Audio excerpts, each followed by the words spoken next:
Saya minta diserang, nggak ada yang nyerang saya. Malah Bang Dul yang diserang terus, jadi saya nyantai aja.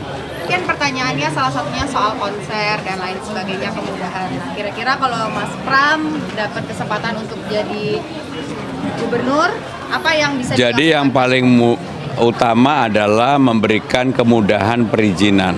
Tidak berbelit-belit dan juga harus ada kepastian mengenai kapan konser izin itu diberikan. Salah satu problem kita ketika kemarin 2 periode di pemerintahan Pak Jokowi banyak sekali konser besar yang izinnya sebenarnya baru keluar 1 atau 2 hari sebelum hari H. Padahal tiketnya sudah terjual. Ini yang konser-konser besar. Itu nggak boleh terjadi lagi. Jadi harus dilakukan secara baik, direncanakan secara baik supaya baik para promotor maupun apapun lah, mereka juga tidak semena-mena menerapkan harga yang tadi dikritik oleh beberapa orang yang mengajukan pertanyaan. Jadi transparansi terhadap perizinan menjadi hal penting dan sebenarnya kemarin sudah ada peraturan bersama Menteri Dalam Negeri, Kapolri, kemudian juga Menteri Pariwisata untuk hal ini. Dan mudah-mudahan di pemerintahan baru ini dilanjutkan. Karena bagaimanapun ke depan konser-konser yang seperti itu akan menjadi berjalan dengan baik kalau memang izinnya gampang. Pasti kan juga lagi ramai konsernya Dua Lipa batal karena sebetulnya sih bukan karena perizinan tapi ada alasan keamanan lah. Kira-kira dari Pemprov sebenarnya bisa mengambil andil nggak sih untuk menyamakan promotor-promotor supaya punya standar yang sama? Ya ini harus bisa. Karena diadakan di Jakarta, maka pemerintah Jakarta bisa terlibat untuk itu. Jadi saya juga mengikuti Dua Lipa ya. Gini, kenapa batal? Salah satunya itu tadi, keamanan. Dan ini kan juga pernah terjadi. Padahal dia udah wira-wiri di Jakarta kan gitu, udah belanja beberapa makanan di Jakarta, di Singapura. Di Singapura kenapa mereka merasa aman nyaman? Karena itu tadi terproteksi, termasuk pada saat konsernya Taylor Swift pada waktu itu.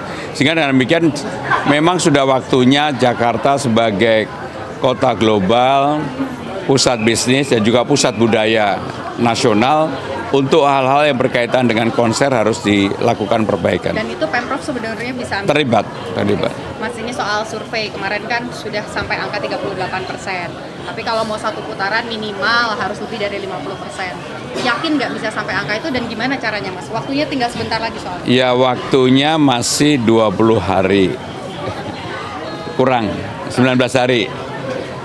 Dulu ketika saya memulaikan dari 0,1%. Dan apa yang saya lakukan hari ini tidak mengurangi, walaupun surveinya sekarang relatif sudah di atas. Hari ini pun saya masih 11 titik. Habis ini masih 2 titik lagi.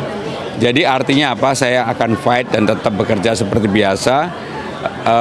Survei itu hanya menjadi acuan bagi saya. Tapi target ada Mas, misalnya ya udah angkanya di atas 50% kalau dari ya kita harus fight untuk itu. Maka sekarang ini yang ada dalam pikiran saya, mudah-mudahan pemilihan gubernur dan pemilihan bupati wali kota bukan hanya di Jakarta tapi di seluruh daerah berjalan dengan baik, transparan dan juga tidak ada yang katakanlah menggunakan politik uang. Maka kami di tim pasangan nomor 3 akan membentuk Satgas Money Politik dan Politik Uang yang akan beberapa relawan tergabung di dalamnya termasuk ormas-ormas yang memberikan dukungan kepada saya. Mas, debat kan sebentar lagi. Tanggal 17. Hampir 1 pekan lebih lah. Tapi isunya kan soal tata kota. Kalau Pak RK pede banget katanya itu bidangnya dia. Mas Pram gimana? Kan dari dulu pede terus. Saya memang nggak pernah pede, saya nyantai aja. Saya minta diserang, nggak ada yang nyerang saya. Malah Bang Dul yang diserang terus, jadi saya nyantai aja. Oh, jadi apapun isunya? Apapun isunya. Mas, sama ini solusi tebus ijazah untuk ijazah siswa yang masih ditahan sekolah dari Mas Pram sama Bang Dul gimana? Jadi Presiden Prabowo sudah mengeluarkan PP tentang memutihkan atau mencairkan piutang bagi UMKM. Ini gagasan ide yang sangat bagus sekali dan sebagian akan terjadi juga di Jakarta. Di Jakarta setelah saya cek bukan hanya piutang UMKM yang jadi problem, tapi banyak juga yang personal, orang-orang yang tidak mampu, yang ijazahnya tertahan bahkan ada yang 10 tahun. Ijazah SD, SMP, SMA. Maka kalau saya jadi gubernur nggak mungkin udah 10 tahun kemudian akan diambil. Kita putihkan supaya orang yang harusnya berhak mendapatkan ijazah tersebut karena keadaan tetap bisa mendapatkan. Kalau nggak akanlah ditebus. Berarti artinya penerapan PP itu bisa diterapkan untuk Bisa. Uang PP-nya aja bisa untuk UMKM, kenapa untuk personal yang dianggap orang tidak mampu tidak bisa diputihkan? Saya akan putihkan. Ini kan tinggal 20 hari lagi Mas kampanye. Sudah ada agenda kah mau makan bareng sama Pak Anies? Saya sekarang konsentrasi untuk keliling. Malam ini masih ada 2 lagi. Saya hari ini, pagi ini, hari Sabtu ke Glodok untuk pergi minum kopi di Taki.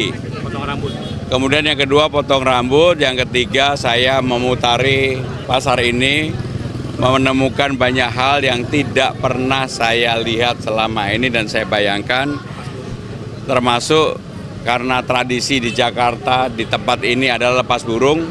Tadi saya juga melepas burung.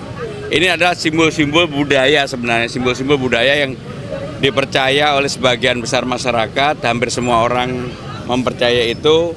Bagi saya pribadi mudah-mudahan ini menjadi energi yang positif, ya. Mas Pram tadi sempat ke pasar juga, tadi ada ini nggak aspirasi yang ditangkap dari para pedagang? Jadi tadi saya menanyakan di pasar dan beberapa toko, rata-rata omsetnya sebenarnya masih stabil. Karena apalagi sekarang ini kan banyak turis yang sedang berkunjung ke tempat ini, banyak sekali mereka, dan mereka minta untuk kalau pemerintahan yang baru untuk fasilitasnya dipermudah lah, diperbaiki dan sebagainya. Rata-rata itu yang jadi permintaannya. Durasi debat yang wacananya akan bertambah begitu, tanggapannya gimana? Durasi debat mau bertambah berkurang buat saya nggak persoalan. Mau dibuat debatnya lebih lama lebih seru, saya sih oke-oke aja. Saya tadi belanja untuk istri saya. Selama ini istri saya kalau yang selama saya jadi calon gubernur ini belanjanya tempe, tahu, seperti tadi makanan kesukaan dia. Ketika saya pulang dia happy banget, ya. Mas Pram, udara yang masih semeraut, solusinya apa nih Pak? Ya nanti kita perbaiki, kita rapikan. Karena ini yang termasuk yang diminta oleh para pedagang di sini. Mas Pram, bawa Roy Martin mau ngait suara emak-emak kah atau gimana nih? Bang Roy sama saya berteman, bersahabat lama, termasuk dengan Pak Bambang Sunarko ini. Memang yang namanya legend tetap legend aja. Jadi lihat aja semuanya pengen foto sama Bang Roy. Mas Roy, ditanyakan, saya ajak Mas Roy karena apa? Memang legend, memang ganteng. Jadi udahlah, saya doakan tetap gantengnya seumur hidup buat Mas Roy ya. Ya, minimal karismanya nular sama saya. Makasih ya.